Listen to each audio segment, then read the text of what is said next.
Previously, we've talked about sociology being like a science, wanting to be a science, and should it want to be. And we've talked about natural sciences as being value-free and considered whether that's actually the case. What we now need to think about then are how are values regarded within sociology. So we're at the bottom of page 11, Values and Sociologists. One of Max Weber's main aims in setting up the German Society for Sociology was to establish sociology as a discipline free from value judgments. What he meant by this was clear from the Society's statute, which demanded the advancement of sociology as a science, giving equal space to all directions and methods in sociology, without at the same time advancing any specific religious, political or ethical goals. So there was nothing behind what they were doing, pushing them into finding answers from a specific perspective. And what they would do would be to try and incorporate everything into those. Weber. In this aim, he has been frequently misunderstood and misinterpreted. He did not mean that sociologists could not be politically active, that they should not hold opinions about the worth or relevance of their work, or that they should not be interested in the values and opinions of the people they studied. Okay, he's not telling people to become dispassionate. He's just saying we have to be careful about how we use these proofs. What he really wanted was for sociologists to recognise that facts and values are separate phenomena. These two things are logically different, and to deal with them as though they were the same represents a confusion of entirely heterogeneous problems. Weber believed that sociologists should propagate facts, not values, although he knew it was not easy to recognise where the line between the two should be drawn. So what he wanted sociologists to do was to understand that there is a difference between facts and values, the things that we might think are important to include. Nevertheless, Weber argued that values in sociology are important in that they help guide sociologists towards relevant areas of research. These will be decided by what are seen as the dominant cultural problems of the age and will change over time. In this, he anticipates the possibility of paradigmatic change in all forms of science. Alright, now, if you remember, we talked about this before, okay, that when we look at the different ideas about science, that things will change over time. Feyerabend said the same thing about science, okay, that they use the methods that work with society at that time. And so this is what Weber is saying, that the values that you are looking at may be important because you are, say, living in a culture or a time when there is a lot of poverty. So therefore you will look at those things and try to find ways to change them, and those are important values to be looking at. But if your society is, let's say a utopian society where everybody is equal, then your values are going to change, and the way that you research things are going to change, and the things you need to understand will change. Value freedom, however, is not the same as objectivity. Values concern the choice of subjects studied. Objectivity refers to the collection of data without bias or prejudice, yet objectivity is only possible within a framework of values. Okay, so being value-free does not mean that you stand back from what it is that you are studying. But being value-free means that you have to think about, why are we studying this? Is that just because it's important for society now? Or will it actually be good for society as a whole in the long term?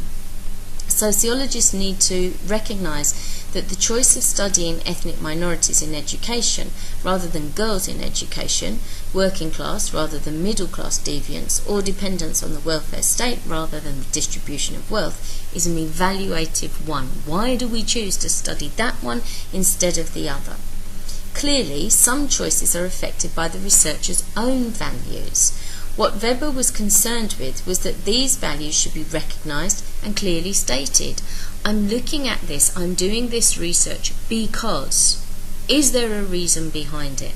Okay, and I've had sociology students in the past where we're doing a piece of coursework who will pick a piece of coursework to do because it is particularly pertinent to them. Therefore, they're interested in it.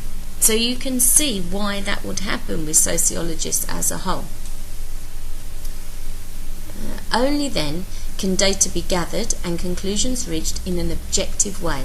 If values still influence the process, then the researcher is guilty of making value judgments, and the status of the resulting research must be called into question.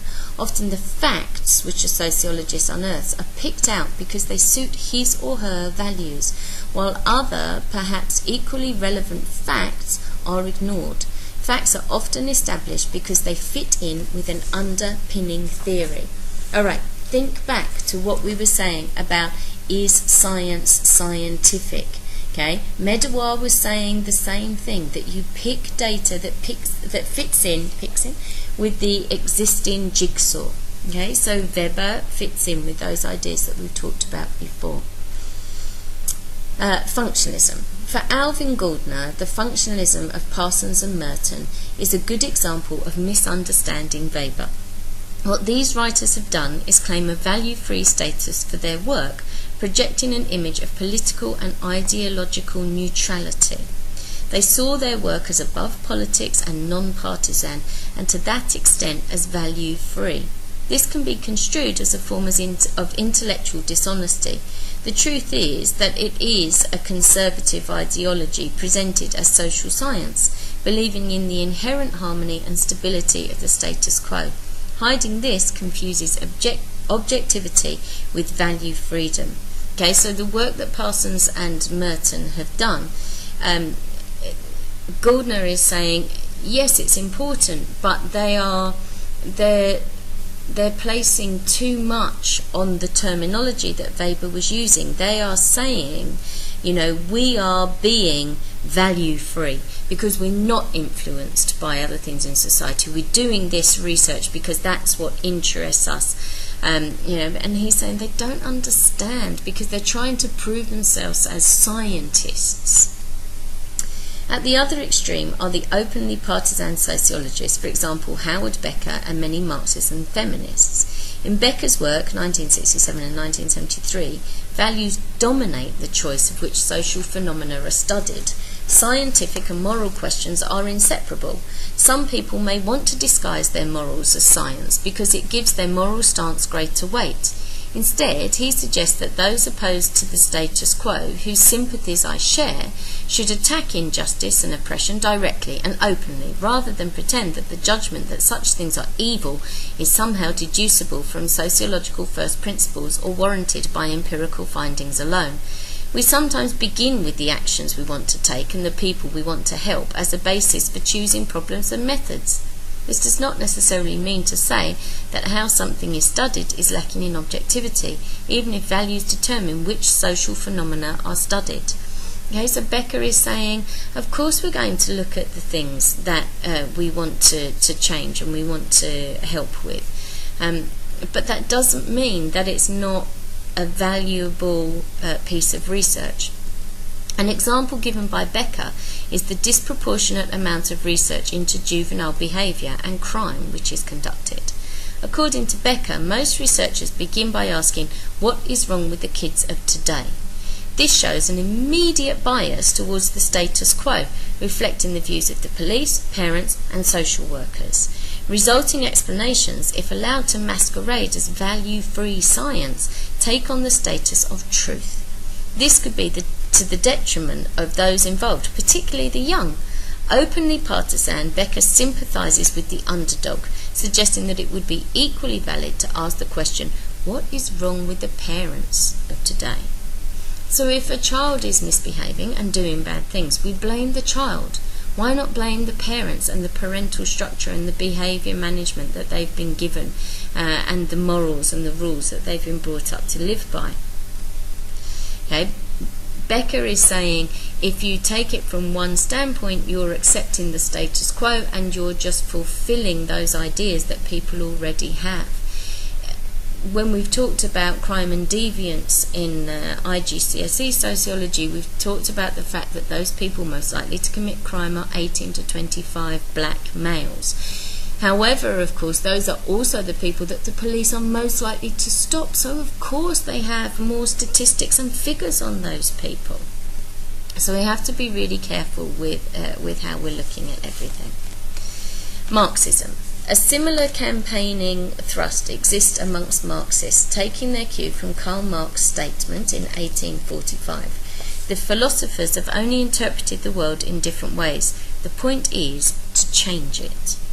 Marxism is openly value-laden in its examination of social dynamics, being anti-capitalist and pro-communist, although Marxists nevertheless believe that their depiction of reality is objective and scientific. The progression from capitalism to communism is inevitable. So, look at what happened in Russia. Let's see whether Marx was actually right. We have to consider these things. And Marxism would say, well, actually, we are scientific because we've looked at it and we've realised that this happens and then that happens. But we may look at it and say it's very, very value-laden because they're looking at society from these anti-viewpoints. Feminism. Likewise with feminism, which criticises existing sociology for reflecting male values and male methods. Explicitly feminist knowledge, it has been claimed, emerges from the oppressed only through the struggles they wage against their oppressors. It is through feminist struggles against male domination that women's experience can be made to yield up a truer or less false image of a social reality than that available only from the perspective of the social experience of the ruling class races. Thus, a feminist standpoint is not something anyone can have by claiming it, but an achievement. A standpoint differs in this respect from a perspective. So, for females to be able to express their views is an achievement because they have to fight against the male patriarchy and the dominance that they have. Anne Oakley argues that feminism demands a particular rationale of research which breaks down patriarchal approaches by seeing respondents as equals, to whom information is divulged by the researcher as willingly as it is given by the respondent. Feminist theory, therefore, has a built-in inclination towards qualitative methods. Okay, so you need to get people's opinions and deeper understanding of what people are saying. The problem of objectivity and value freedom is unlikely to be easily solved because sociology is the study of humans by other humans. The problem of consciousness and selective perception will always be present. Whether this jeopardizes the possibility of a scientific status for sociology depends on how both sociology and science are defined. So these are the arguments that we've been looking at all the way through about is science scientific? Does sociology fit into those same sorts of ideas? Postmodernism. Postmodernist theorists argue that language is value-laden and social phenomena cannot really be defined in a value-free way. For example, knowing what to include in a study of the sociology of art depends on a value judgment as to what constitutes or does not constitute art. And of course there are huge arguments about this. When half of a sheep was stuck in formaldehyde and stuck in the Tate Modern by, artist whose name escapes me at the moment, people said that's not art. Okay, when an unmade bed was put in as an art display, again people say that's not art. Sometimes you may look at a picture and think, well, I could draw that. That's a dot on a blank canvas. Okay, but to other people that is art. So the perception of things makes things different. A similar problem is encountered in the study of poverty. Shipman argues that values are implicit in the selection and use of established evidence, a body of work which constitutes what he terms the methodology of the subject. Some studies are frequently mentioned, yet the evidence on which they are based is frail. Okay, so a piece of evidence or a previous study can gain a greater status because it helps another sociologist to prove what it is that they want to prove, but actually the evidence isn't really very good and needs to be explored in greater detail. Shipman gives the example of the Hawthorne experiments of the 1930s, which examined the importance of human relations in the workplace. He argues that the superiority of good human relations in the workplace over good material conditions and financial regard does not seem justified by the results of the experiment, but it was a comfortable conclusion to draw. This is ultimately because of the support that it gave to other values in our culture. So when Hawthorne did these experiments, the conclusion was that it was better if you got on well with the other people that you worked with. And it said that, in fact, it didn't matter if the place you worked looked nice, was clean and tidy and healthy for you, and it didn't matter how much you got paid. If you enjoyed working with the other people, you would continue doing your job well. Now, not giving people good pay and making buildings look better and conditions look better obviously works for big business, because that makes the wages lower for them and therefore they're making more profit. So we have to question whether in fact Hawthorne was going along with the social construct of the day and the values of that culture.